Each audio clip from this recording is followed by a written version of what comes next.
एक कायर की जिंदगी जीने से बेहतर मरना होता है। 2 सितंबर 2010 35 साल का गोरखा सैनिक विष्णु श्रेष्ठा उस शाम किसी लड़ाई की उम्मीद नहीं किए था।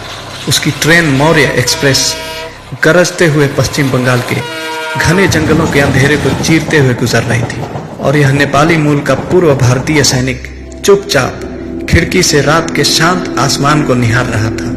गोरखा इन्फेंट्री के दिग्गज जवान ने अपने जीवन में बहुत सी लड़ाइयां देखी थी और अपनी असॉल्ट राइफल और खतरनाक खुखरी से दर्जनों दुश्मनों को धूल चटाया था। अब रिटायरमेंट के बाद वह अपने समृद्ध पहाड़ी क्षेत्र में घर बसाना चाहता था और एक शांत जीवन की उम्मीद किए था, लेकिन थके हुए को आराम कहां। आधी रात के समय ट्रेन का शक्तिशाली इंजन अचानक रुक गया, जिससे सभी यात्री जग गए। यात्री अभी इसी कश्मकश में थे कि ट्रेन इस वीरान जंगल में क्यों रुकी थी कि तभी लगभग सभी दिशाओं से काफी लोग अपनी सीट से खड़े हुए और बंदूक, चाकू, डंडा और तलवार जैसे भयानक हथियार लहराने लगे।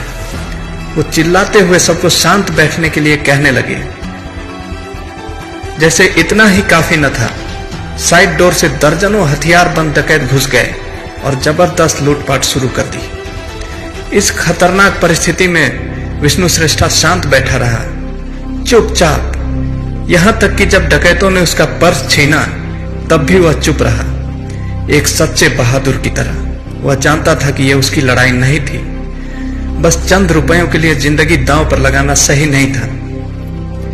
लेकिन तभी कुछ ऐसा हुआ जो उसकी बर्दाश्त के बाहर था। 18 वर्ष की एक खूबसूरत लड़की श्रेष्ठा के बगल में बैठी थी।